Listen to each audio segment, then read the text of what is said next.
अपने विचारों पर ध्यान दो, क्योंकि वह तुम्हारे शब्द बनेंगे। अपने शब्दों पर ध्यान दो, क्योंकि वह तुम्हारे कर्म बनेंगे। अपने कर्मों पर ध्यान दो, क्योंकि वह तुम स्वयं बनोगे। गलती उसी से होती है जो मेहनत से काम करता है। निकम्मों की जिंदगी तो दूसरों की बुराई खोजने में खत्म हो जाती है। इज्जत इंसान की नहीं होती है, जरूरत की होती है। जरूरत खत्म तो इज्जत खत्म। बोलना सीखिए, वरना जिंदगी भर सुनना पड़ेगा। उड़ने में बुराई नहीं है, आप भी उड़े, लेकिन उतना ही जहां से जमीन साफ दिखाई देती हो। सिर्फ वो लोग आपकी परवाह करते हैं जो आपको तब भी सुन सकते हैं जब आप चुप होते हैं। चिंता उतना ही करिए जितने में काम हो जाए, उतना नहीं कि जिंदगी ही तमाम हो जाए। आप अपने शब्दों को चाहे जितनी भी समझदारी से बोलिए, लेकिन सुनने वाला अपनी योग्यता और अपने मन के विचारों के अनुसार उसका मतलब निकालता है। यकीन करो, जो तुम्हें भूल चुका है वो भी याद करेगा। बस उसके मतलब के दिन आने दो। कहानी जिंदगी की यही है कि इसमें मनचाहा किरदार नहीं मिलता। जिंदगी तो अपने दम पर ही जी जाती है। दूसरों के कंधों पे तो सिर्फ जनाजे उठाए जाते हैं। आपकी मुस्कान, आपके चेहरे पे भगवान के हस्ताक्षर है। उसे अपने आंसुओं से धुल लें या क्रोध से मिटने ना दें। कोई भी व्यक्ति हमारा मित्र या शत्रु बनकर संसार में नहीं आता।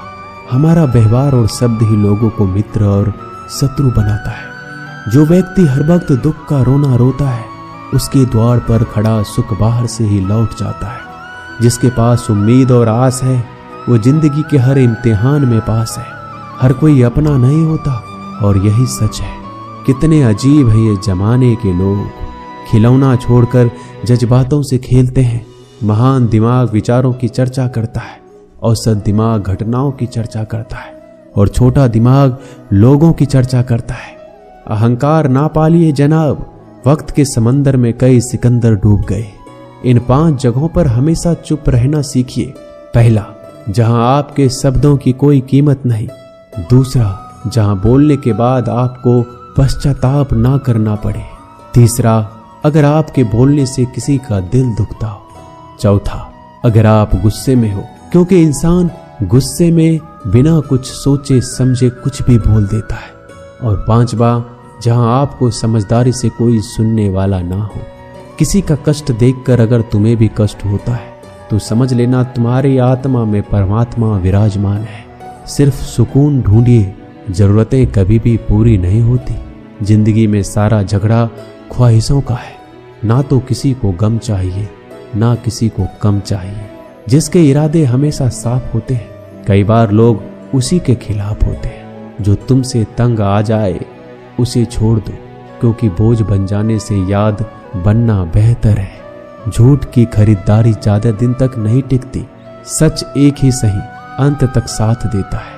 किसी इंसान के आज को देखकर उसके भविष्य का मजाक मत उड़ाओ, क्योंकि समय में इतनी शक्ति है कि वो कोयले को भी धीरे धीरे हीरे में बदल देता है। समय जब फैसला करता है तो गवाहों की जरूरत नहीं पड़ती।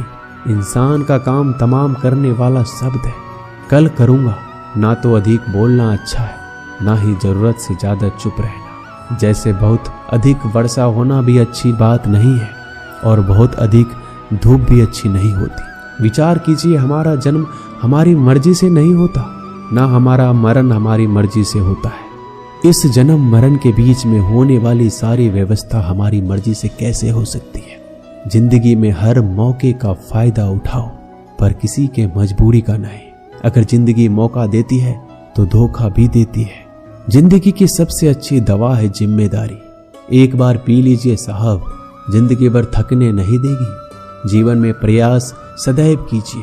लक्ष्य मिले या अनुभव, दोनों ही अमूल्य है। जिंदगी में तकलीफें तो हवा के झोंकों सी होती है, जो आती है और चली जाती है। पर ये जब जब आती है तो सभी के नकाब उतार कर जाती है। जो आपने सोचा है जरूरी नहीं कि वो मिल जाए, मगर जो भगवान ने सोचा है वो आपको जरूर मिलेगा। इंसान कर्म करने में अपनी मनमानी कर सकता है, मगर फल भोगने में अपना वो होता है जिसके साथ बातें खुलकर की जा सके। ना कि संभल कर मनुष्य अहंकार और गलतफहमी के कारण महत्वपूर्ण चीजों से दूर रहता है। गलतफहमियां सच नहीं बताती और अहंकार सत्य को देखने नहीं देता। अगर आपके साथ जिंदगी खेल रही है तो आप निश्चित ही एक बेहतरीन खिलाड़ी होंगे। जिंदगी का काम है ठोकर मारना, बिखरना है या निखरना है ये तो आप पर निर्भर करता है। आज तुम्हारे जीवन में कितनी मुसीबतें हैं, इससे कोई फर्क नहीं पड़ता।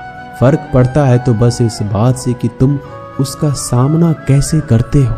मनुष्य को इस संसार में जो भी मिला है उसमें उसको खुश रहना चाहिए। जो नहीं मिला है उसके लिए दुख नहीं मनाना चाहिए। इंसान ने जितना उसके लिए सोचा है, भगवान ने उसके लिए उससे ज्यादा सोच कर रखा है। इसलिए कभी भी किसी चीज के बारे में चिंता मत करो। प्रभु श्री राम ने घर में विरोध सहा है, कान्हा ने भी समाज में बहुत सहा है और यह आपके साथ भी होगा। पर अगर इससे आप ऊपर उठोगे तो ही कुछ नाम बनेगा। दूसरों पर निर्भर रहने वाले लोग कभी खुश नहीं रह पाते। इसलिए इस लायक बनिए कि आपकी इच्छाओं का आप स्वयं पूरा कर सके। एक गांव में आग लग गई। आग बढ़ती जा रही थी। गांव वाले अपनी जान बचाने हेतु इधर उधर भाग रहे थे। एक चिड़िया ने इस दृश्य को देखा और अपनी चोंच में पानी भरकर आग बुझाने का प्रयास करने लगा। वो बार बार अपनी चोंच में पानी लाती और आग पर डालती। जब गांव वाले ने चिड़िया को आग पर पानी डालते देखा तो उनमें भी जोश आ गया और बोला, अगर ये चिड़िया प्रयास कर रही है तो हम क्यों नहीं कर सकते। सबने प्रयास किया और आग बुझ गई। ये सब एक कौवा देख रहा था। उसने चिड़िया से कहा कि तेरे पानी डालने से कुछ होना तो था नहीं, फिर ये क्यों कर रही थी। चिड़िया ने कहा, मेरे पानी डालने से कुछ हुआ या नहीं हुआ, लेकिन मुझे गर्व है कि जब इस आग की बात होगी तो मेरी गिनती आग बुझाने वालों में होगी, तेरी तरह तमाशा देखने वालों में नहीं। एक बार एक किसान अपने खेत में काम कर रहा था। खेत में काम करते करते किसान की घड़ी खो गई। कुछ साल पहले ये घड़ी किसान को उसके पिताजी ने दी थी, इसलिए वो घड़ी उस किसान के लिए बहुत कीमती थी। अब किसान सब काम छोड़कर घड़ी ढूंढने लगा, लेकिन बहुत देर होने के बाद भी वो घड़ी नहीं मिली। तभी किसान ने पास में खेल रहे बच्चों को बुलाया और उनसे कहा, बच्चों, इस खेत में मेरी घड़ी गुम गई है। मैं बहुत देर से घड़ी ढूंढ रहा हूँ। तुम में से जो मेरी घड़ी ढूंढने में मदद करेगा, मैं उसे एक इनाम दूंगा। इनाम के उत्साह में सब बच्चे उस घड़ी को ढूंढने में लग गए, लेकिन इतने बड़े खेत में छोटी सी घड़ी ढूंढना बहुत ही मुश्किल काम था। कुछ घंटों बाद सब बच्चे जाने लगे। किसान ने भी अपनी उम्मीद छोड़ दी। वो भी घर जाने की तैयारी कर रहा था। आखिर में एक बच्चा किसान के पास आया और बड़े शान से कहा कि सब बच्चे चले गए, बस मुझे थोड़ी देर और घड़ी ढूंढने दीजिए। किसान ने कहा, ठीक है, मैं कुछ देर बाद आता हूँ, तुम देखो जब तक घड़ी मिलती है या नहीं। किसान जब 20 मिनट बाद आया तब बच्चे के हाथ में घड़ी थी। किसान आश्चर्यचकित हो गया और बच्चे से पूछा, कितना जल्दी तुमको घड़ी कैसे मिल गई। बच्चे ने कहा, सब जा चुके थे। अब इतनी शांति थी कि मैं धीरे धीरे पूरे खेत में घूमकर आवाज सुनने लगा। जैसे ही शांति में मुझे आवाज सुनाई दी, वैसे मुझे पता लग गया कि घड़ी कहाँ पर है। दोस्तों, ये कहानी शांत दिमाग का बहुत ही बढ़िया उदाहरण है। जब हमारा दिमाग शांत होता है, हर बड़ी चिंता खत्म हो जाती है और आसपास का शोर भी खत्म हो जाता है। तो हमारा दिमाग अपने आप काम करता है और हमें सही दिशा दिखाता है। दोस्तों, इस वीडियो में बस इतना ही। जल्दी मिलते हैं हम और भी ज्ञानवर्धक वीडियो के साथ। धन्यवाद।